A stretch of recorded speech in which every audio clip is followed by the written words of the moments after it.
Console gaming is dead, or at least that's what people are currently saying. But is that true? Welcome to Kalu Plays COD, and in this video we're going to talk about why I think console gaming isn't dead yet, and it still has a chance. So, recently Microsoft have announced that they will be making a next generation console, marked up for release in 2026. However, instead of there being hype around the news, instead of seeing excitement around the news of a new console potentially releasing in 2026, instead I've seen the majority of people respond with the question of why? Why are you bringing out a new console in 2026? And do we really need one? People are finding other ways to play games, namely streaming. I don't think console gaming is actually dying, though, and the reason why is because history shows that actually it's not too different than it was just only 7 years ago. So when the PlayStation 3 and the Xbox 360 came out, people started to be able to download games from the store. During this, the idea that we would be streaming games became a very feasible possibility. But it wasn't quite ready. At this point, you could download some games off of the store. Some people would have a mixture of indie games downloaded, but most people would have it on disc. Some people with really good internet would download all their games, but then the problem would be storage. So then the Xbox One and the PlayStation 4 came out, and at that point storage was a little bit better, but Microsoft tried the whole online only. They thought that since the 360 with Xbox Live was doing so well, it was time to bring everything online permanently. But that very quickly reversed because people didn't want it. People were still wanting to play games directly from their console, and they didn't want to have to connect to the internet. People would still download games, but mainly people were like, well, I still want a disc to give to my friend, or I still want a disc to put into the console and know that it works. But for anyone who used the Xbox One and the PlayStation 4, two things happened. The first is that actually any disc game needed a update or a download, so you couldn't directly play games from the disc. And most importantly, games started to become more and more online.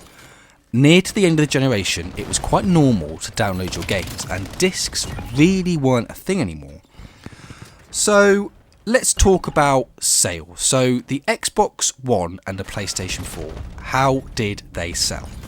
So the PlayStation 4 sold 117 million. That was the total lifetime sales in the 7 years that the console was out. The Xbox One released not as much, but it did have a very good figure of 58 million consoles sold. So why is that important? Well, actually, they are some of the highest console sales that we have seen, even though it's going to more online, even though games are being downloaded, even though streaming started to become a possibility with Game Pass and Xbox Play Anywhere, even though those sort of features started to come, even though the future of games being streamed without needing a console necessarily started to become a very, very feasible possibility, despite all of that, it still got some of the highest console sales, especially the PlayStation 4.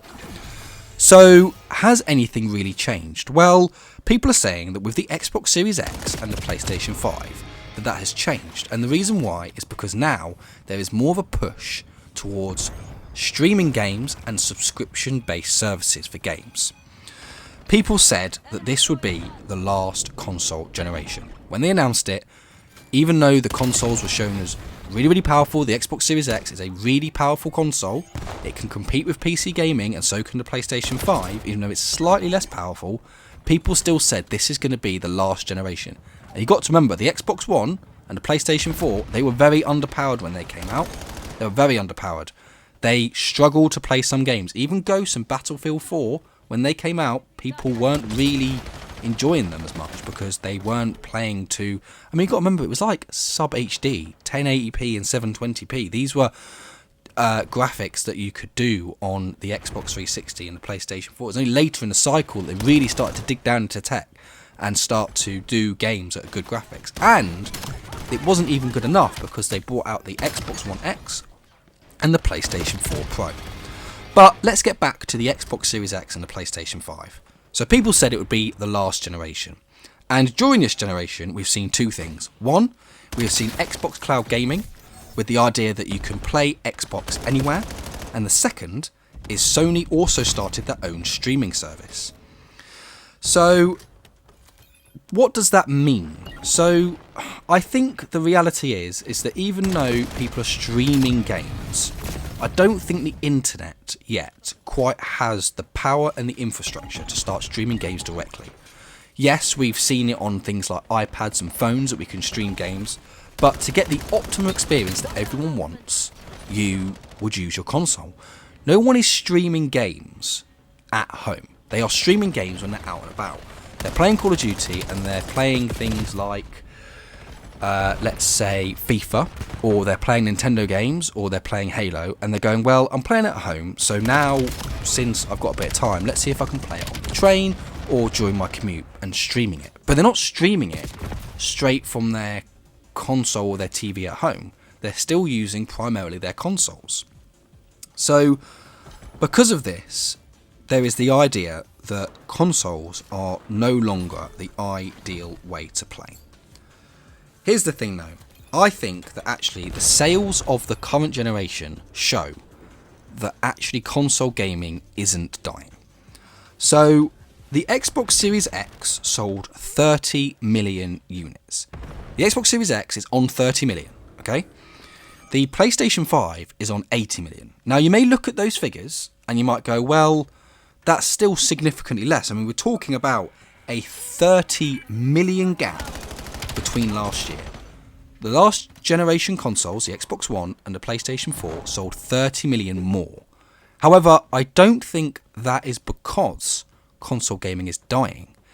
It's in fact because the consoles were hard to get hold of. Consoles may not be the most ideal to play, but so far, at the moment, they are the most convenient. Everyone would love to be streaming their games, but it quite frankly isn't feasible. So everyone's using their console because it's convenient and it plays the game really quickly, at least in comparison to PC or streaming. So the consoles, the current generation consoles, released in 2020. This alone, releasing them in this year, hindered the generation significantly. It hindered the sales, it hindered the power of the consoles, and it hindered their ability to release games. It came out when it was almost impossible to get, and you really struggled to get an Xbox Series X, and you really struggled to get a PlayStation 5. 3 years later, it was still difficult to get a console. It's only now where if you want an Xbox Series X or a PlayStation 5, you can walk into a store and they will have plentiful stock. 3 years after the console generation was out, you couldn't do that. I had to get mine off eBay, I simply couldn't find one. And for the PlayStation 5, I had to get it second hand from Kex because I just couldn't find a brand new one. So that hindered the sales, and I believe that's one of the reasons as to why there is 30 million gap. However, there is another reason, and that is because games also kept releasing for the previous gen consoles. Any game that you can play on the Xbox Series X or the PlayStation 5, about 90% of those games you can also play on the Xbox One. So I want you to imagine that you're a casual gamer, you have an Xbox One or PlayStation 4, chances are you statistically have one of those consoles because they sold so many. Then you're like, oh, the new ones have come out, but I can't get one. 3 years later, you're starting to think, well, you know, they're in the market now, I can walk into a store and get a PlayStation 5. And then you find out that Call of Duty Vanguard comes out, or Call of Duty Modern Warfare 2, and you go, oh, I'd love to play that game, but I can because I have an Xbox One or I have a PlayStation 4. I don't need to get the Xbox Series X or the PlayStation 5, so why would I get it? I've waited to be able to have stock, I've waited to be able to buy it, and then you suddenly realise I don't need to buy it to play Call of Duty, I don't need it to play the next FIFA, I don't need it to play most games. The only games that require it are exclusives like Spider-Man 2 or the Miles Morales game, right? So that probably also hindered the sales, and as a result, that's why generations at the moment, the generation console that we currently have, seems like it's dying, because the sales have gone down because you don't need one, and the sales came down because they were hard to get rid of at the beginning. So you couldn't get one at the beginning, and then when they finally had some stock, you realise that you didn't need that console. Obviously, avid gamers, dedicated fans such as myself, had one, and we like the extra power that we've got. But realistically, you can play most games on the Xbox One and the PS4. So that's why, in my opinion, console gaming isn't dead. But the next gen consoles will probably be the decider as to whether consoles are going to stay. There's two reasons as to why. First, if next gen consoles do extremely well, then consoles will probably stay forever, because they will be the most convenient. Right now, people are saying that it's going to be easier to stream. But if the consoles sell really well, then there is no need to get the streaming services, because if you get a streaming service and it does really well, then there's no need to get a console. If the consoles come out and they do really well, then there's no need to get the streaming service. So what do they need to do? The first thing they need to do is, when the next gen consoles come out, they need to be easy to get hold of. Microsoft and Sony need to come out with these consoles and know that you can walk into a store and buy one. They don't need to be sold. They don't need to be sold out because people can't, because there isn't enough. It needs to be, if they're sold out, it's because everyone's bought one. They need to come out with loads of stock, and everyone who wants one needs to be able to get one. And if they can't get one, it's because they're sold out because so many people wanted them. The second thing they need to do is they need to rotate the previous gen consoles, which at that point would be the Series X and the PlayStation 5. They need to rotate it out of stock within 2 years. Here's why.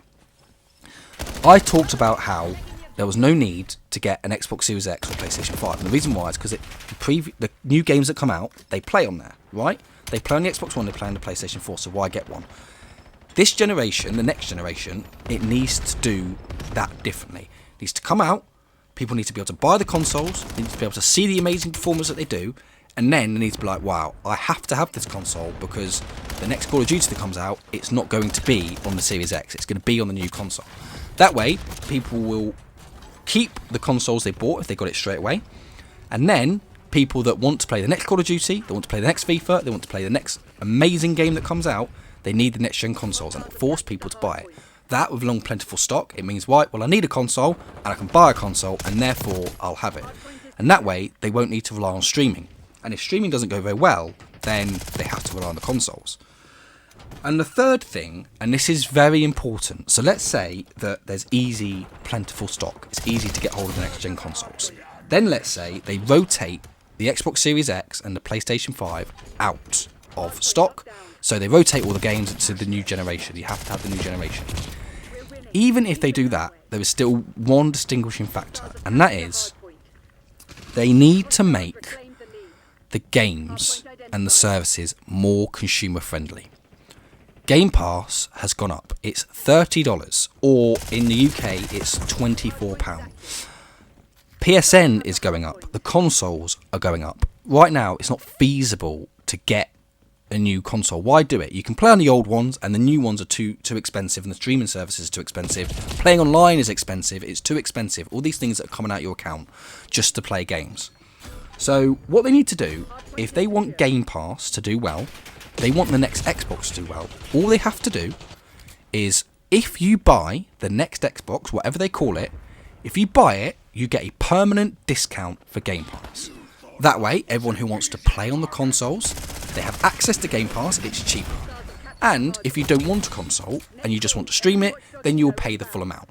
Let's say you buy an Xbox, the new Xbox. Well, you are like, well, I'll buy it because then I get the Xbox Game Pass services cheaper. Say it's only £15 a month as opposed to the 24. And then, if you don't want to buy a console but you want to try gaming out, well, I'll pay the extra and I'll just stream it from my TV. And that way, Xbox Play Anywhere and Game Pass still does well, which is what Xbox is focusing on, but their consoles will still sell because they will need to buy a console to get the cheaper Game Pass variant. And then you've got more people subscribing to Game Pass because you've got more people willing to buy the console. And the same applies to Sony. If Sony release the PlayStation 6, which I believe they will, and the sales do really well, there will be an encouragement to get PSN and their streaming service. Because they'll be like, well, I'll buy a PlayStation 6 because I know the PlayStation 5 is really good, I know the PlayStation 4 is really good. And on top of that, I know that if I buy one, the online service is cheaper.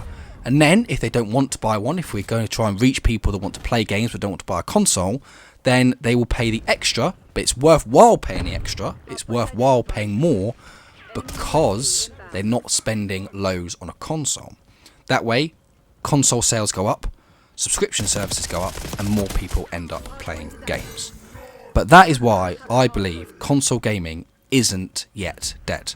But I do believe they don't do these things and a console becomes less convenient to have, then yes, console gaming will die, and instead we will just be streaming games at a service that we don't think is really that good. But that's just my opinion. I'd like to hear yours in the comment section below. If you enjoyed the video, drop a like and subscribe to the channel where we talk about mainly Call of Duty as well as the future of gaming. I'll see you in the next video.